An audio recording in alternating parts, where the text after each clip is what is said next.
Okay, the previous lecture was about um, Jung and some other archetypal psychologists talking about how to integrate the shadow and how the the world's mythological traditions have all these patterns of ways of life, initiation rites, activities people have to engage in order to recognize the unconscious and to educate it. Make it educating emotions, basically. Our drives, our desires, our emotions have to be educated in order for us to act well. So, the next lecture, this lecture, is about transformation of the complexes, how to get over the complexes, and then Jung's image of individuation, which is the person who really has achieved wisdom, or has gotten to the point of the integration of emotions, actions, and thought so that they're strong enough psychologically to go out into the world and live a complete life. They'll get into many kinds of situations, but they'll be able to recognize right away when what the link between conscious and unconscious is. They'll avoid projection, they'll avoid inflation, they'll also recognize it in other people, be able to deal with it. So, this would be the person of practical wisdom. So, here's the path toward the goal. Having meaningful conversations with psychologically informed adults will eventually lead a young person to develop the ego strength necessary to recognize a complex and not be identified with it. Jacoby says, quote, accordingly, if a complex remains only a greater or lesser nodal point in the collective unconscious, if it is not swollen and overgrown by too much personal material, then it's not harmful but extremely fruitful, for it's the energy-giving cell from which all further psychic life flows. But if it's overcharged and becomes autonomous, or if it invades the realm of consciousness, and if the conscious mind cannot cope with these contents, the result in peoples as well as in individuals is the same: disorganization and disintegration. Thus, it is solely the state of the conscious mind, the greater or lesser stability of the ego personality, that determines the role of the complex. Everything depends on whether the conscious mind is capable of understanding, assimilating, and integrating the complex in order to ward off its harmful effects. If it does not succeed in this, the conscious mind falls a victim to the complex and is in greater or lesser degree engulfed by it. So I would say that the Paideia tradition is a tradition of trying to get the conscious mind able to understand, assimilate, and integrate the unconscious and any possible complexes so that they can achieve wisdom. Whitmont adds, whether or not a complex is an energy center that enhances or disturbs psychic life depends upon the nature of the personal association materials which constitute the shell of the complex and upon the ego's strength and ability to assimilate them. Unquote. Individuation involves recognition of the shadow, the animus, the anima, and all of the complexes that are an inherited aspect of human life. If the unconscious can be recognized for what it is and integrated into conscious life, if the ego consciousness or subjective psyche can adapt to daily life and include both a professional persona as well as be able to develop a recognition of the objective psyche, then the negative and compulsive energies that result from being identified with or repressing the unconscious will change to a different kind of energy and motivation. Quote, in order to effect a constructive and lasting change in our lives, we must strive toward a transformation of the potentially disturbing or disruptive complexes by reaching their archetypal cores. Such a transformation can occur only when we've gone beyond the personal dimension to the universal. This process is sustained by guidance from the objective psyche through dreams and fantasies. And also, I would say, through Greek paideia texts that trigger memories of fantasies or dreams and try to show you what to do with your emotions and your fantasies when they're in that particular phase, or when they follow that particular line of reasoning or living, this particular way of living or particular way of feeling. Okay. If a human being can bring the contents of the unconscious to consciousness, he or she can achieve a sense of personal integrity and wholeness. No aspect of life is repressed or denied, and all activities work together to reinforce the whole person. Quote, in the case of an adult, a sense of completeness is achieved through a union of the consciousness with the unconscious contents of the mind. Out of this union arises what Jung called the transcendent function of the psyche, by which people can achieve their highest goal, the full realization of the potential of their individual self.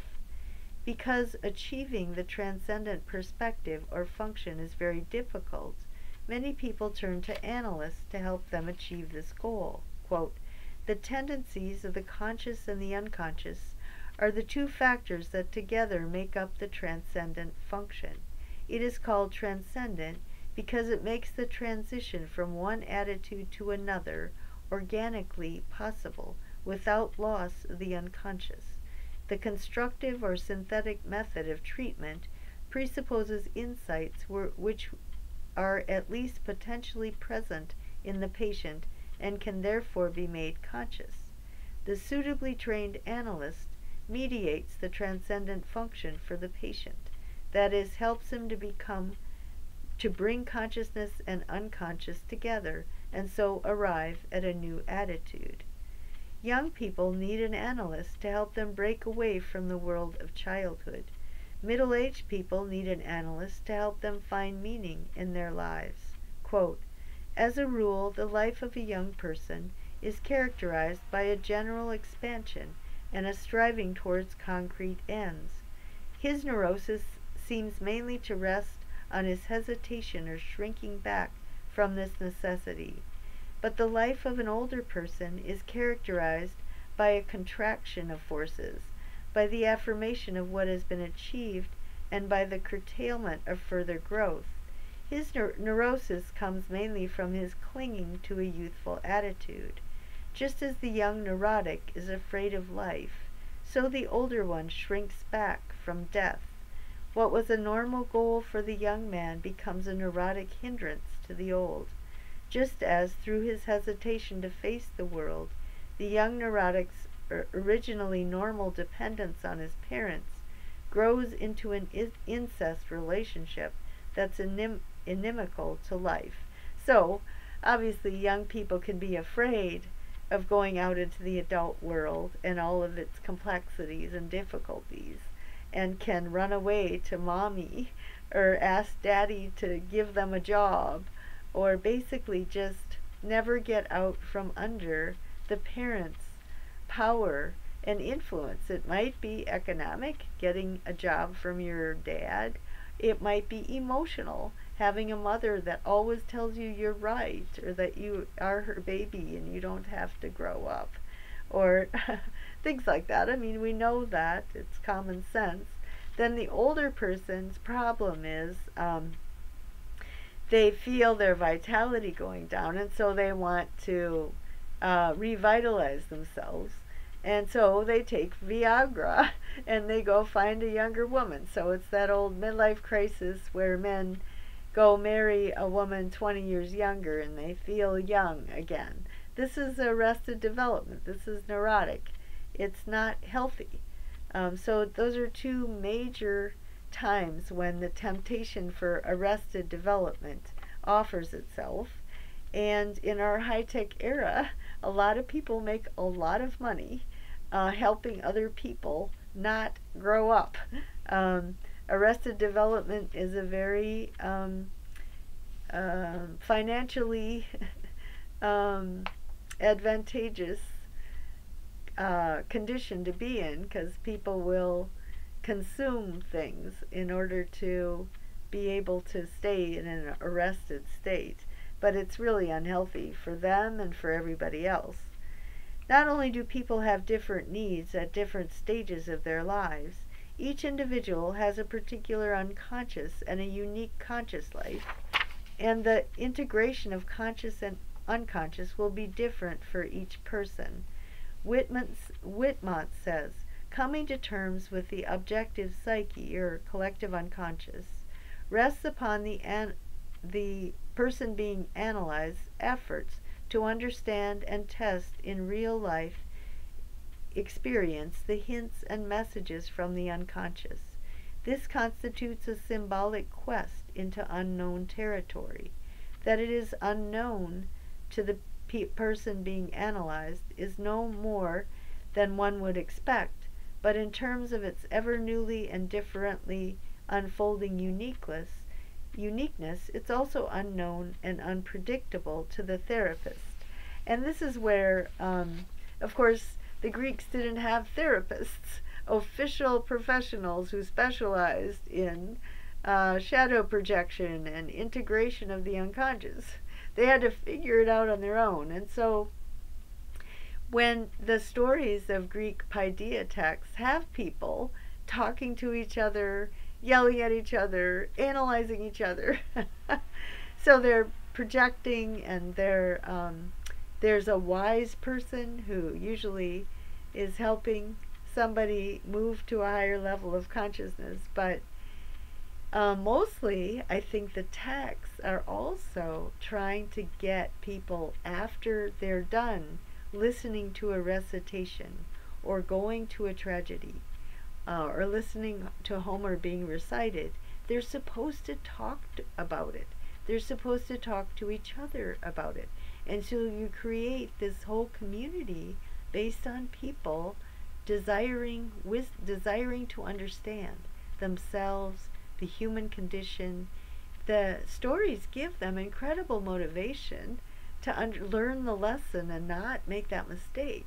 And so the stories are intended to trigger this extensive commitment to dialogue with other people about how to live, and to develop the ability for them to be each other's analyst, to basically guide each other.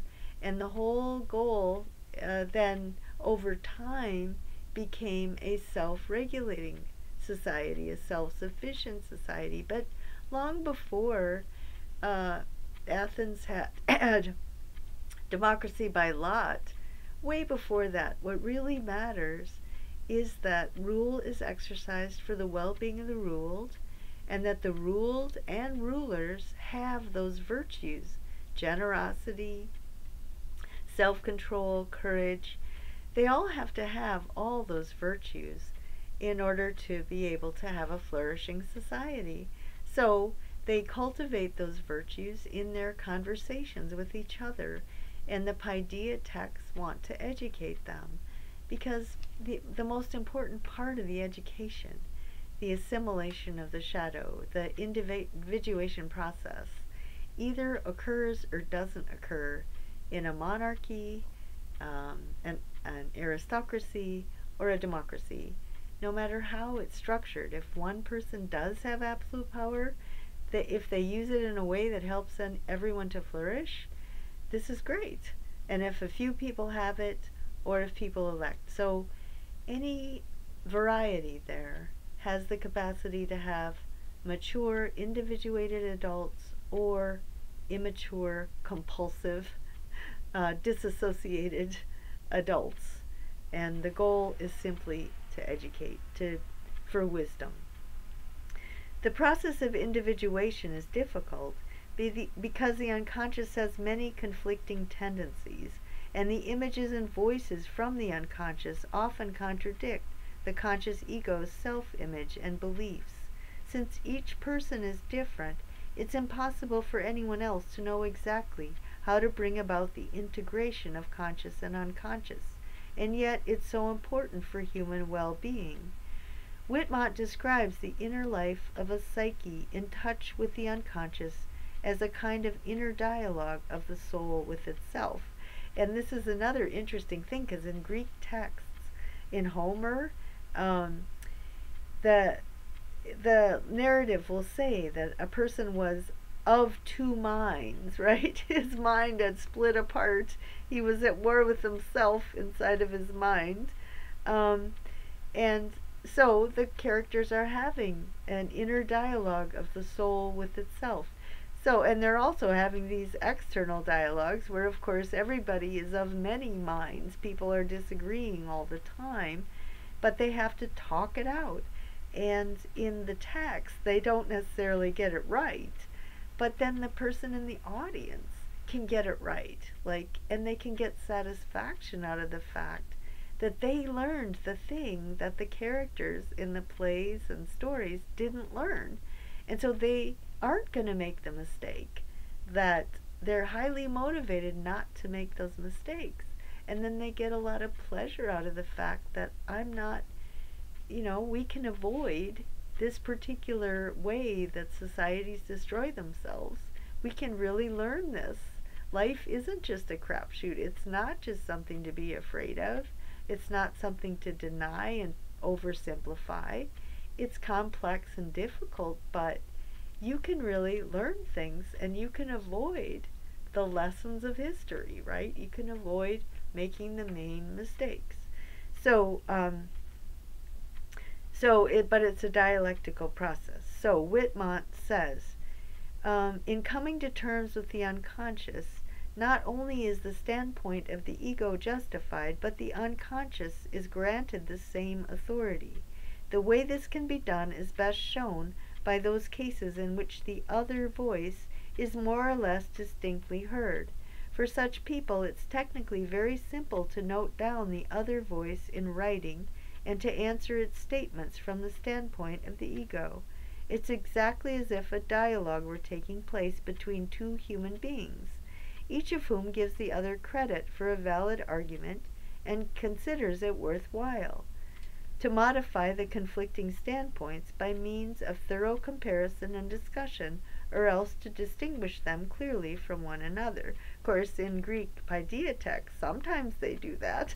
Most of the time they don't do that, but the person learning from the paideia text would sit down with his or her opponent and work out what's best, because they can see what happens when you don't do that.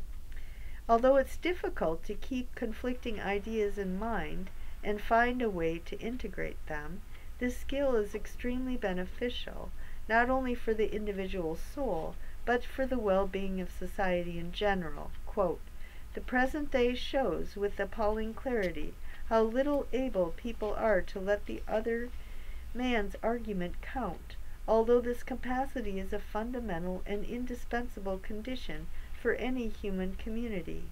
Everyone who proposes to come to terms with himself must reckon with this basic problem, for to the degree that he does not admit the validity of the other person, he denies the other within himself the right to exist, and vice versa.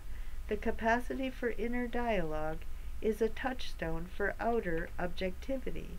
And this is where, again, Hesiod's wise ruler loves to listen to the muses because they are about himself. He can understand those voices, and also he can listen to the other. He can listen to the people who come to see him and tell him their problems. So the whole idea is that you would understand that human life has all these dialogues. People talk about their experiences. They have these emotions, and their emotions and drives are intricately connected with these dialogues. Thought and emotion and action are not separated. They can be separated analytically, right? We can say, well, They must have felt revenge, and then they said, that guy's wicked and deserves to die. And that's projection and blah blah. But when people feel an emotion, it's always accompanied by some reflection, some thought, no matter how impulsive, even if they might act totally without thinking, which I don't believe that could even be possible. They think about it afterwards, and they'll justify what they did, or they'll regret what they did. But I think in the critical moment, no matter how much a person's actions don't fit with what they had previously thought, they change their mind right at the last minute. Or they can't act. That's the main thing, is that desire has to be connected to thought in order to motivate. Okay. In addition, so finally we have the integration of the four functions of the psyche. In addition to linking conscious and unconscious life, Jung defines individuation as involving the integration of all the functions of consciousness. Jung distinguished between four functions: thinking, feeling, sensation, and intuition. Each individual has a tendency to be driven by one of the four.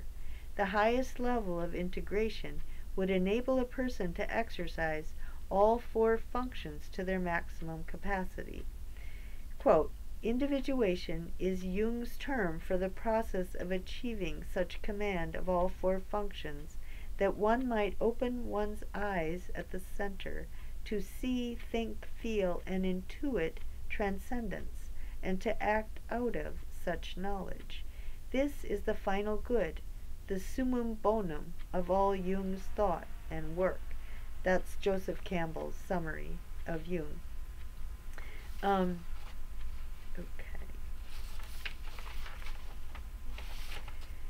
Further, the goal of complete individuation is not to end suffering, but simply to outgrow old conflicts in order to face new ones. Quote, what on the lower level had led to the wildest conflicts and to panicky outbursts of emotion from the higher level of personality now look like a storm in the valley seen from the mountaintop. One certainly does feel the affect and is shaken and tormented by it, yet at the same time one is aware of a higher consciousness looking on which prevents one from becoming identical with the affect, a consciousness which regards the affect as an object and can say, I know that I suffer. I had learned that all the greatest and most important problems in life are fundamentally insoluble. They must be so, for they express the necessary polarity inherent in every self-regulating system. They can never be solved, but only outgrown. And so the idea here is that a lot of our deepest emotions that really define us are really archetypes. They're patterns. And so they will reoccur. Even if we could grow out of them, other people will be subjected to them. But the goal is simply to be wise, to be able to recognize another person falling in those traps and help them out of it. And this again is that really, really crucial expression in the Greek culture, which is know thyself. Okay, so if you know yourself, you know that you're capable of all the good and evil that's described in Greek paideia texts. And you know that your deepest self is your mind. And so when you're really, so you know yourself as potentially driven by anything but the mind, you also know yourself as having a mind. And you know that that's your deepest self, that's your real self, that's the self who will be able to see the truth about our place in the universe, our place in the natural context we live in, our place in relationship to other people, and the powers of our own souls and how they can integrate with each other. Now, Jung's four functions, sensation, feeling, intuition, is an oversimplification, of course, and the Greeks have a much more complicated view of, but the whole idea is that ultimately intuition has to be educated in order to get people to behave appropriately, because that's the trigger. And then thought, the fourth one, gets attached to that intuition. So if your emotions are immature, okay, so sensation, you have an experience, it triggers an emotion, and that drives your intuition to decide, okay, I'm going to fight back. It's the appropriate reaction is to fight back, and then you give yourself all these reasons. The reasoning capacity kicks in, and you can give yourself 10 reasons. Clytemnestra had many good arguments for why she should stab Agamemnon to death. The trouble was she shouldn't have stabbed Agamemnon to death. So, but you can see this, however, that your thinking capacity gets chained to your intuition about good and evil, justice and injustice, because your mind is concerned with those ultimate questions. And the conclusions you come to in your mind about justice and injustice is a function of how emotionally mature you are or immature, and also that is a function of your experiences, your sensations, and how you've developed certain patterns over time of what life is like or what's appropriate. So all of these things are integrated together, and but the ultimate power is mind, and you can't have a clear mind unless you are emotionally mature, and the power of thought gets harnessed to the other powers, and it's not a slave to the passions, but it will be driven not by passion but by intuition. The thought you have about justice, injustice, that is driven either by mature emotions or immature emotions. Okay. Symbols of transcendence. In spite of the reality of suffering, there are certain dream symbols that indicate a person is moving toward the goal of individuation.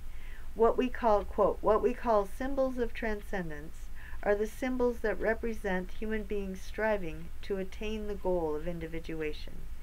They provide the means by which the contents of the unconscious can enter into the conscious mind, and they also are themselves an active expression of those contents. One of the commonest dream symbols for this type of transcendence is the theme of the long journey or pilgrimage, which somehow seems to be a spiritual pilgrimage on which the initiate becomes acquainted with the nature of death. This spirit is more often represented by a mistress rather than a master of initiation, a supreme feminine anima figure. Ultimately, at the highest level of individuation and integration of the whole self, the dream images of a man are again male. Instead of a shadow image, however, the symbolic images of an individuated person take the form of the cosmic man. If an individual has wrestled seriously enough and long enough with the anima or animus problems, so that he or she is no longer partially identified with it, the unconscious again changes its dominant character and appears in a new symbolic form, representing the self, the innermost nucleus of the psyche. In the case of a man, it manifests itself as a masculine initiator and guardian. This inner great man redeems the individual by leading him out of creation and its sufferings back into the original eternal sphere.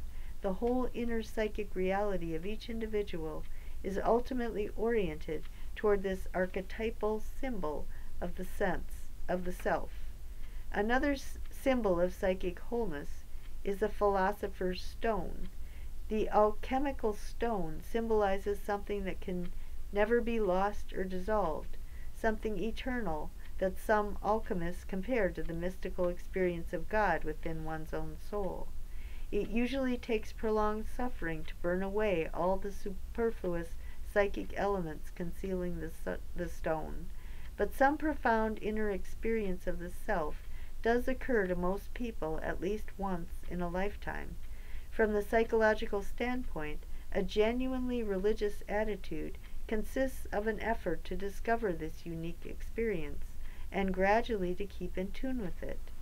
It is relevant that the stone is itself something permanent, so that the self becomes an inner partner toward whom one's attention is continually turned.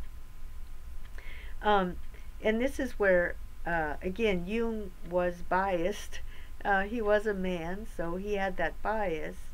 And for a woman, definitely, it would be the great goddess. That would be the symbol of transcendence for the soul of a woman. And I don't think Jung emphasized that quite enough. He was criticized for that.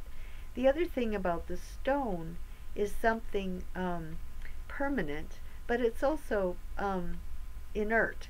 So again, a female analog might be just this constant cycle, a living cycle that keeps maintaining its own equilibrium. And that's a lot more like the universe, is that it has this energy that just changes forms but is overall sustaining itself.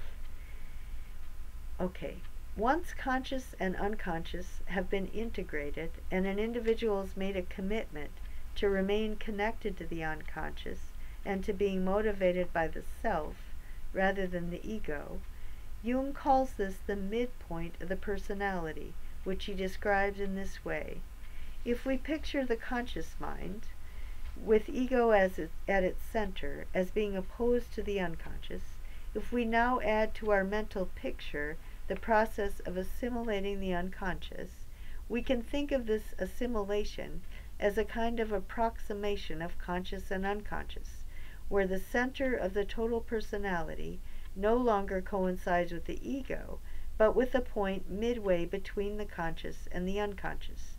This would be the point of new equilibrium and a new centering of the total personality, a virtual center which, on account of its focal position between conscious and unconscious, ensures for the personality a new and more solid foundation.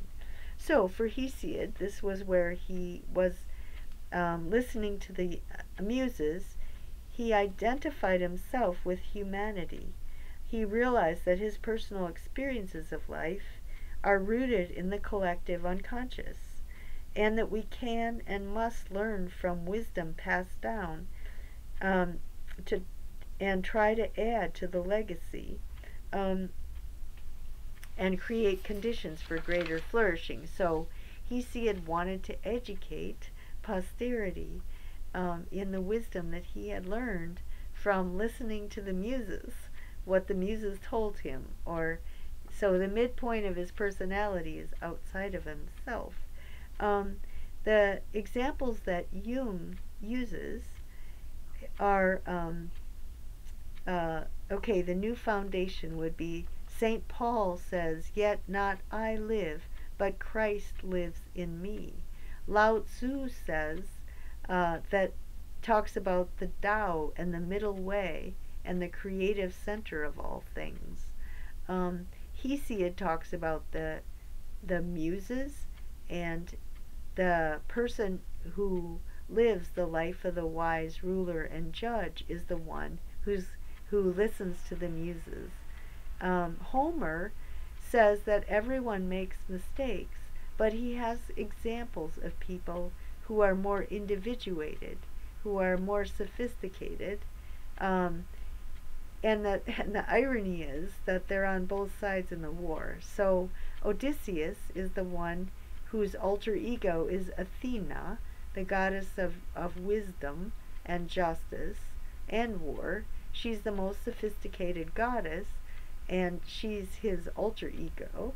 And Hector, on the other side, he knows he's fighting for an unjust cause, but within that context, he exercises his power as well as possible. But in Homer, everyone makes a mistake, so Hector did make a mistake when he put on the armor of Achilles, and he made a bad decision. he became too full of himself. He thought he was more powerful than he was, which I'll explain later. And Odysseus also makes a mistake. Nestor gives some good advice. He's the wise old man, but he too makes a mistake. In Aeschylus' Agamemnon, the chorus of elders make good judgments in many, many types of situations in relationship to different issues and different characters.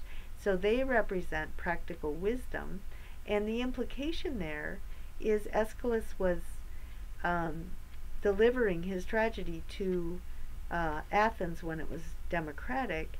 The story is about a monarchy, but the point is that even in a monarchy you can become wise, and even, hint hint, even in a democracy you can be really unwise and ignorant. And there's other plays where it isn't till the very end that the voice of reason comes out, which in the Philoctetes is what Neoptolemus says at the very end, when he tells Philoctetes he's wrong, and he tells Odysseus he's wrong, and he says what's right. In the Antigone, it's Haemon, the son of Creon, and the planned husband of Antigone, who condemns people, who speaks in the voice of reason. And then in the Hecuba, it's at the beginning of the play, when Polyxena is killed, slaughtered at the altar so that she can be Achilles' virgin in Hades. The way she dies nobly and what she says and does is the gold standard. She's the wise one. And then in the rest of the play, there's 4 other characters that have way more going for them. Obviously, they're alive for one thing, but they had way more power, way more choices than she had, and yet they make all these mistakes. And so you can compare all of their behavior in the light of what's wise, which is another big theme in the Greek Paideia text. Is there always is, like the gold standard, there's some image of a city or a person who has achieved wisdom, and so that you have a model that you want to project, right? You want to become like Odysseus, or you want to become like the chorus, and you start maybe just imitating them, but eventually you got to figure out why. What sort of situation is this? You have to learn how to theoretically explain it, just like Aristotle did, so that you can come to some systematic understanding, and you can know when you're in a similar situation and there's similar problems, and you've already thought about what not to do and what to do, and so you can react. You're more likely to react if it comes upon you quickly and you can't think very long, and there's a critical moment there, if you've been educated so that you can recognize the situation, and you're more likely to be able to do the right thing. Then the last point I want to make is that this whole process of education for practical wisdom is what culture is. Culture is a second nature, and there's so many words in the English language that are about reflection, and we don't even think about it, we just use them. So recognition is that you cognize something, and that's just at the level of experience, but to recognize is to make that transition to understanding the universal pattern, to understanding the situation as not only a type of situation you've seen before, but one that's based on the human condition, one that every human being has probably experienced or could experience or would know somebody who experiences. So that's recognition. And then there's recollection. Recollection is to recollect the data so that you can see the underlying causes. How about remembering? Okay, so you have the members or your memory, and you're putting it together in a way that sees the underlying causes and patterns. You have to remind yourself because you lost track of what you were doing, where you were going, or you got an obstacle, right? An emotion created an obstacle so that you lost your mind, literally. You lose your mind. Some emotional obstacle, some false opinion always goes along with that, has blocked your ability to see with your mind. So you have to be reminded. These are words we really use. I've lost my mind usually means, it usually means you're off track. You're obsessing about something, which the Jungians would just say you're having a complex, right? You're being possessed by a complex. And then in the Greek Paideia texts, you're possessed by a deity, a goddess or god. And the deities clearly represent complexes. And the educated people can know that it was the bard, like Hesiod, who experienced life and then was inspired by the capacity to recognize the pattern, or the muses, and who wrote the story, and who is able to educate people so that they don't make that mistake. So that's what culture is. It's this all human beings by nature seek understanding, and when they emotionally aren't raised to seek understanding, they get in bad habits, or a temporary situation arises where they don't want to, they want to do something else, they're educating each other about how to take that natural destiny that we have. We can't get away from it, and really